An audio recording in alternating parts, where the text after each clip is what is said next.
അധ്യായം 11.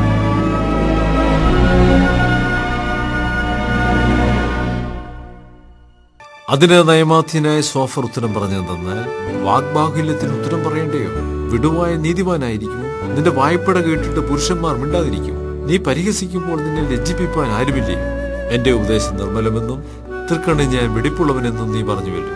അയ്യോ, ദൈവം അരുളി ചെയ്യുകയും നിന്റെ നേരെ അതരം തുറക്കുകയും ജ്ഞാനമർമ്മങ്ങൾ വിവിധ സാഫല്യമുള്ളവയെന്ന് നിന്നെ ഗ്രഹിപ്പിക്കുകയും ചെയ്തുവെങ്കിൽ അപ്പോൾ നിന്റെ അകൃത്യം ഓരോന്നും ദൈവം ക്ഷമിച്ചിരിക്കുന്നുവെന്ന് നീ അറിയുമായി.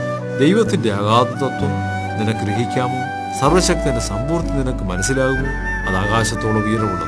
നീ എന്തു ചെയ്യും? അത് പാതാളത്തേക്കാൾ അഗാധമായത് നിനക്കെന്തറിയാം? അതിന്റെ പരിമാണം ഭൂമിയേക്കാൾ നീളവും സമുദ്രത്തേക്കാൾ വീതിയുമുള്ളത്.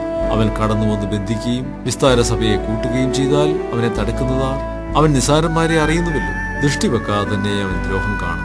പൊണ്ണനായവനും ബുദ്ധി പ്രാപിക്കും. കാട്ടുകഴുതക്കുട്ടി മനുഷ്യനായി ജനിക്കും. നീ നിന്റെ ഹൃദയത്തെ സ്ഥിരമാക്കി അവങ്കിലേക്ക് കൈമലർത്തുമ്പോൾ നിന്റെ കയ്യിൽ ദ്രോഹമുണ്ടെങ്കിൽ അതിനെ അകറ്റുക. നീതികേട് നിന്റെ കൂടാരങ്ങളിൽ പാർപ്പിക്കരുത്. അപ്പോൾ നീ കളങ്കം കൂടാതെ മുഖമുയർത്തും. നീ ഉറച്ചു നിൽക്കും, ഭയപ്പെടുകയുമില്ല. അതെ, നീ കഷ്ടത മറക്കും. ഒഴുകിപ്പോയ വെള്ളം പോലെ അതിനെ ഓർക്കും. നിന്റെ ആയുസ് മധ്യാഹ്നത്തേക്കാൾ പ്രകാശിക്കും. ഇരുൾ പ്രഭാതം പോലെയാണ്. പ്രത്യാശ ഉള്ളതുകൊണ്ട് നീ നിർഭയനായിരിക്കും. നീ ചുറ്റും നോക്കി സ്വൈര്യമായി വസിക്കും. നീ കിടക്കും, ആരും നിന്നെ ഭയപ്പെടുത്തുകയില്ല. പലരും നിന്റെ മമത അന്വേഷിക്കും. എന്നാൽ ദുഷ്ടന്മാരുടെ കണ്ണ് മങ്ങിപ്പോകും. ശരണം അവർക്ക് പൊയ്പോരും. പ്രാണനെ വിടുന്നതത്രയും